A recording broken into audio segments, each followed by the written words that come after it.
Hello gang, welcome back to our IGen series. This is part 2 where we're going to discuss how do we attract and retain the best IGen talent in the restaurant and hospitality business. And I'm going to give you some tips at the end of this that you can absolutely implement in your business. And whether you do all of it or some of it, or if it just spurs a better idea, that's awesome.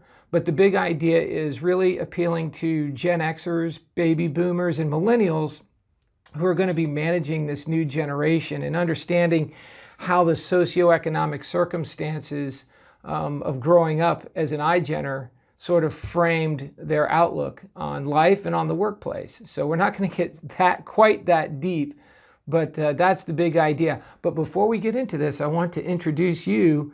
I felt like I needed a mascot, right? The background here is a little, I don't know, blah. So check this guy out. This is my new buddy. Now, I'm sure all of you know that the pineapple is the international symbol of hospitality. So I think my new mascot here, the pineapple, needs a nickname. Now, I was thinking about calling him Prickly, but then there could be some downside to that, which I fully recognize. Prickly the pineapple has a good ring to it, but what might happen in the comments section is anybody's guess. Oh, by the way, if you haven't already, we're actually selling quite a few books. We're popular, they like us. Make sure you get your copy of The Bar Shift, right? So that's the what's in it for me bit. So anyway, if you have a better name than Prickly, I'm all ears. Leave it in the comments section. So anyway, where in the world was I? Massive derailer.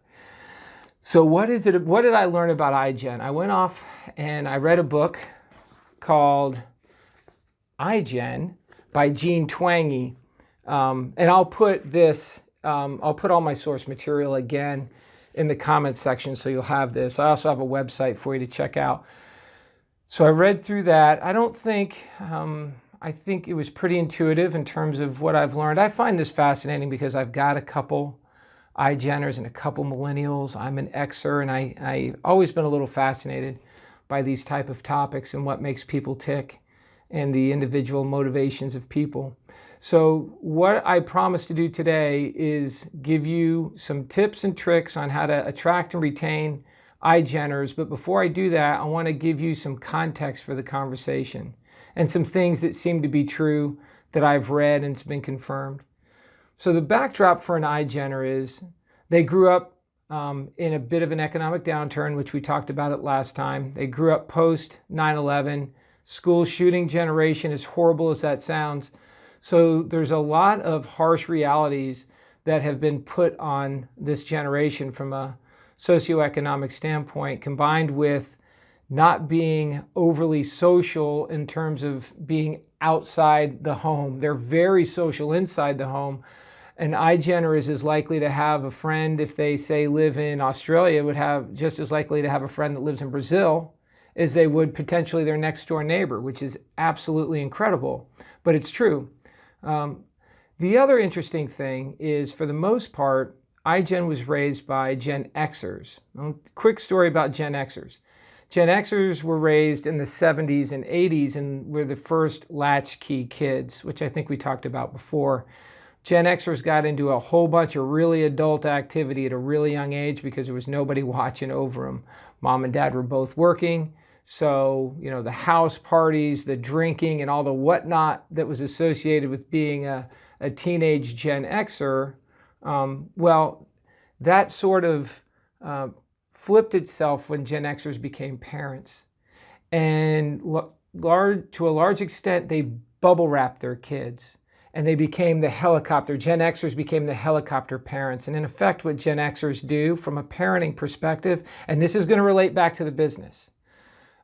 So what Gen Xers do is they sort of take everything they've learned out of their head and they want to put it into the IGen, minus the experience. So, hey, I don't want you to go learn all the stuff the hard way that we learned. We don't want you to go do all the things that we did.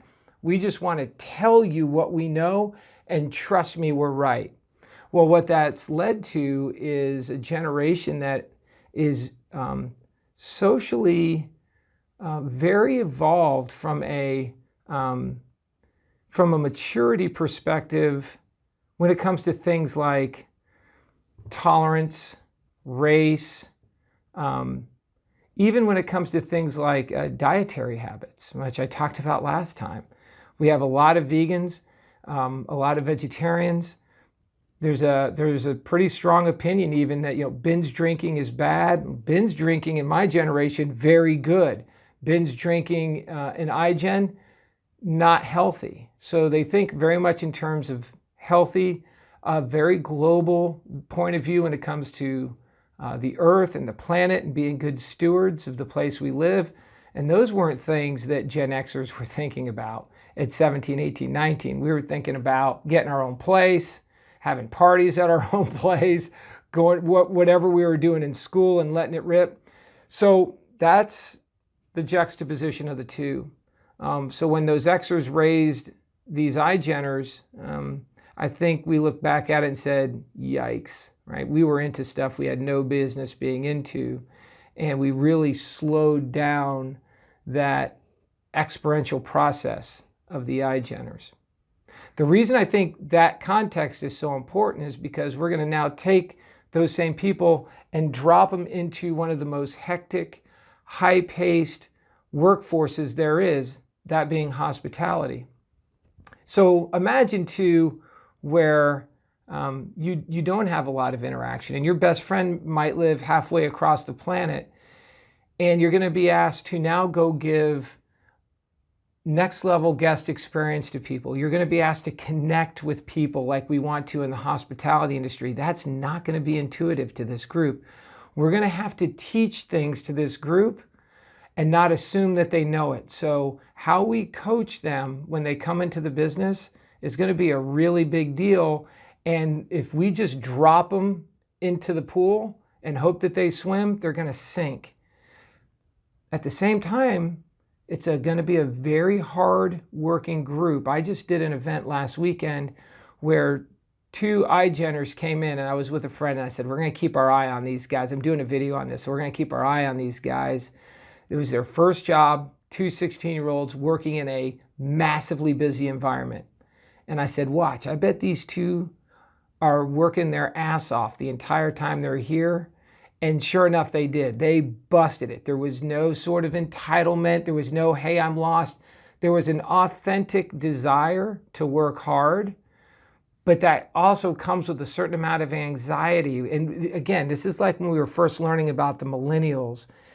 It's hard to put together exactly what's going on in the head of theirs, but the quicker, if we've learned that if we can accelerate that understanding, we can accelerate our business results, and that is good in what's becoming an increasingly competitive workforce. So there's a big old backdrop for some of these ideas.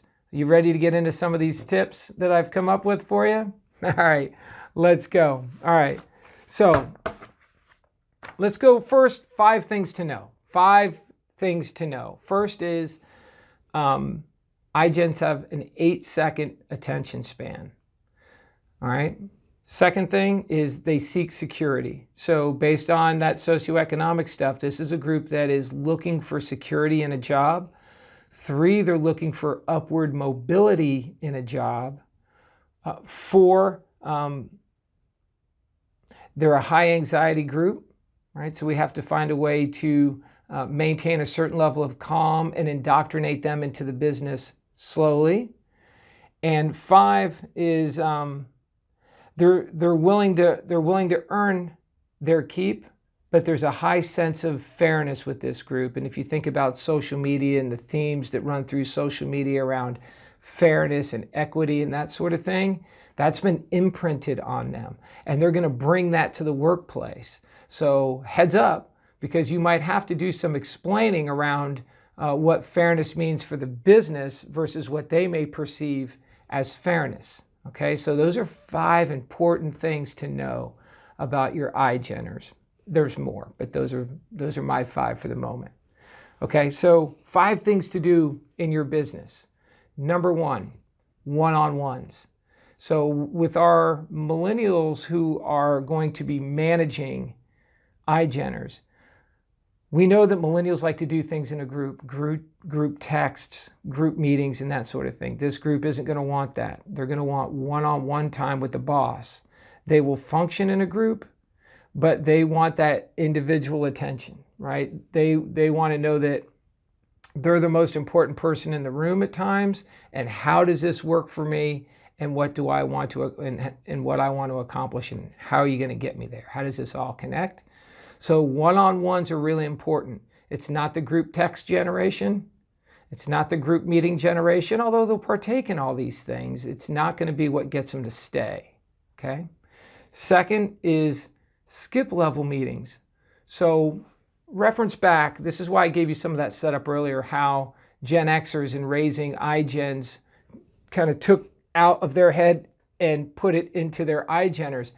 IGeners are used to a sort of coaching style parent, although the good side is they got a lot of coaching from their parents. The bad side is those parents are also bubble wrapped the kids and helicopter parented them, but they're used to a lot of explanation from the Gen X parents.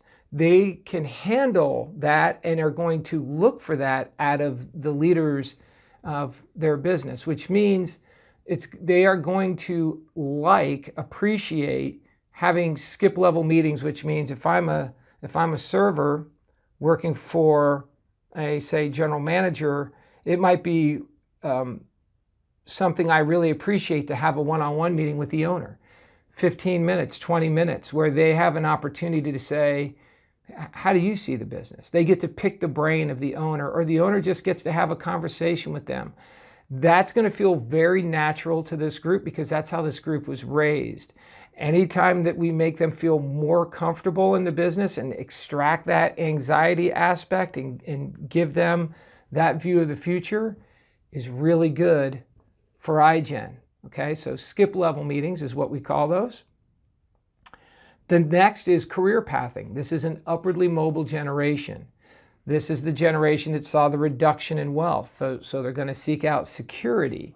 So they're going to seek out money, not necessarily to spend and go shopping, but there's a high likelihood that this becomes one of the better savings generation, where certainly Gen Xers weren't that generation. I'm not sure baby boomers were either, but there's a strong likelihood that this generation saves money. Might be the first generation that does it. Might be the first generation that has to do it, which is a whole different conversation.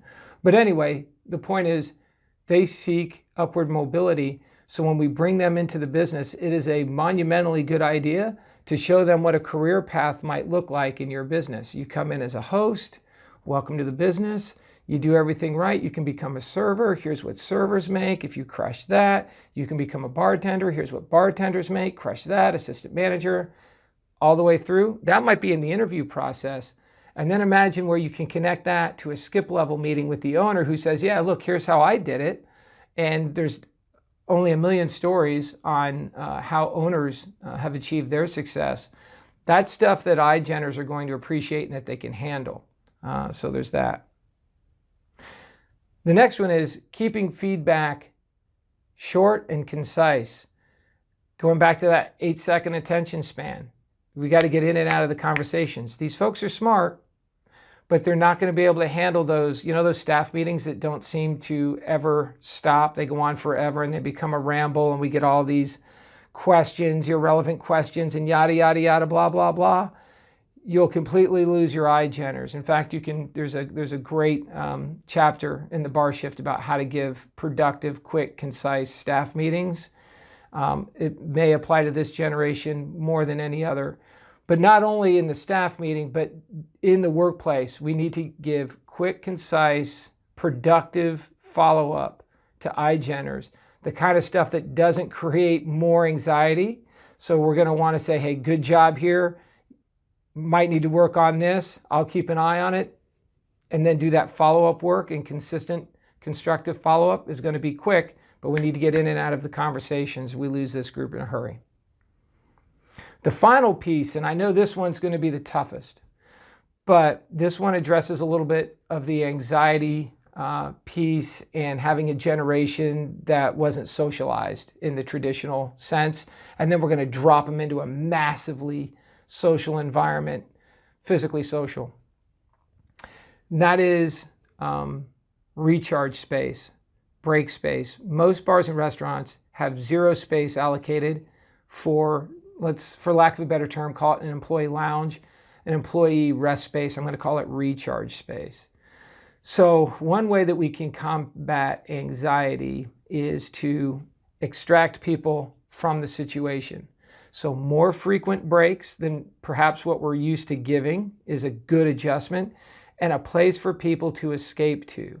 A place where an IGenner can go and maybe not be on an upside down bucket or expired keg at the back door in the smokers area, but a green space, because IGenners identify with green and plants and this association with the earth that I've learned about, which I'm not going to get into, but exists.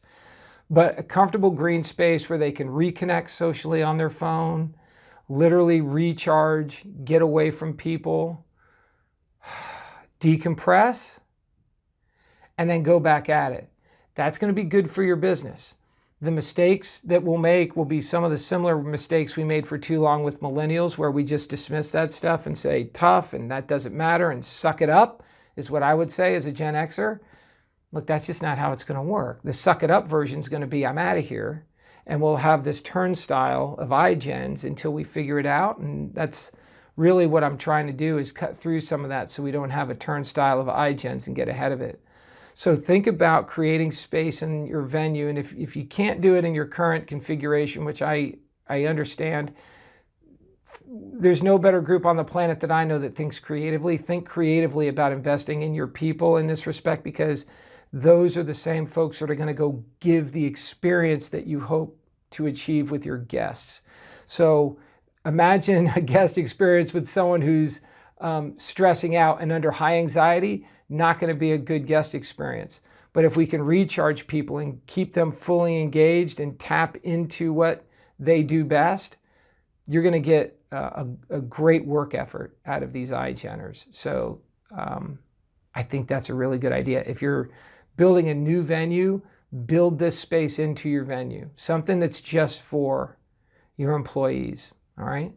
Now here's some bonus content. So that's my 5. Here's a bonus content on I found this was cool. This was in the IGen book. So there's a website called JobSnap, and maybe you guys have already heard of this. And if I'm a little slow on the uptake, I apologize. So what JobSnap is instead of creating a resume, which most IGenners aren't gonna, they just don't create resumes and they're not gonna have much.